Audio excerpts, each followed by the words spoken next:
Iran was not rebuilding nuclear enrichment capacities destroyed last year by the United States and Israel. That was the finding from US intelligence, contradicting a key justification by President Donald Trump for his ongoing war.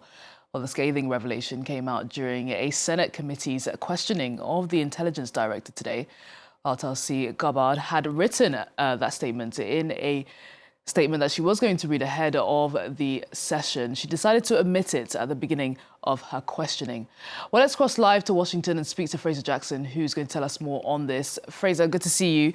So we have a top Trump official who's close to Gabbard resigned, and now they're reporting that he met with Vice President J.D. Vance before he stepped down. What do we know about that story?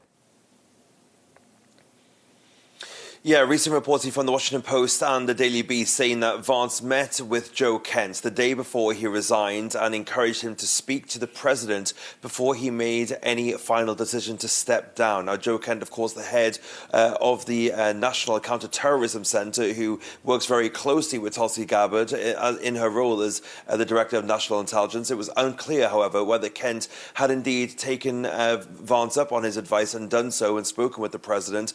But on Wednesday in Michigan, J.D. Vance was at a campaign-style event when he was speaking about Kent, saying it's fine to disagree, but once the president makes a decision, it's up to everybody who serves in his administration to make it as successful as possible. That's how I do my job, and I think that's how everybody in the administration should do their job too. That then a thinly veiled way of showing that there's no rift between him and the president, and that he's on board with Donald Trump's war in Iran. This after much reporting has come to light in the last couple of days that Vance was in opposition to this war in Iran.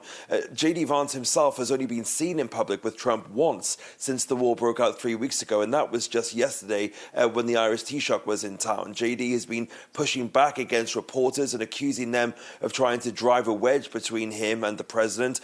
Vance, who is also a serial poster on Twitter, has said little about the war on social media, and for some, his silence has spoken volumes, really. He's tried to get out in public more since stories of a rift between him and the president have emerged, and he's backing the president despite his own history of anti-interventionist views as well. Vance is said to be eyeing a run for the presidency in 2028, so his critics argue that it's possible that J.D. Vance is trying to keep his distance on this issue so that he can be on the right side of it if public sentiment on the war continues to go south for the Republicans. Well, Fraser, let's focus on that other top story that's coming out of Washington today. The director of the National Intelligence Office, Tulsi Gabbard, was testifying on the Hill. Tell us what came out of that.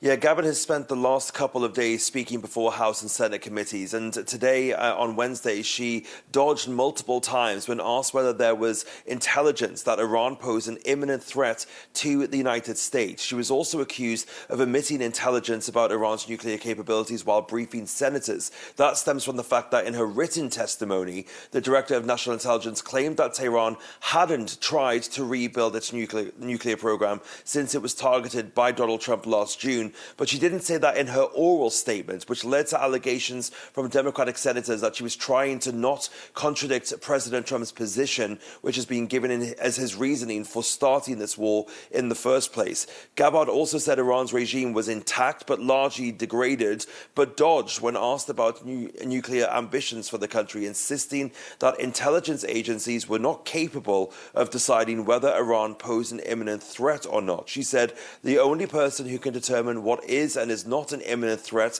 is the president. But that is rather odd, seeing as the president would normally make that kind of assertion on intelligence that he'd been briefed on, which had been gathered and presented to him by the intelligence agencies, which are the very things that Tulsi oversees. So mixed messaging on the Hill coming from Tulsi Gabbard, but of course she has come under fire as well because of one of her deputies resigning, like I said, just yesterday, Joe Kent. Fraser, appreciate that update. Thank you so much for that. Fraser Jackson reporting live there from Washington.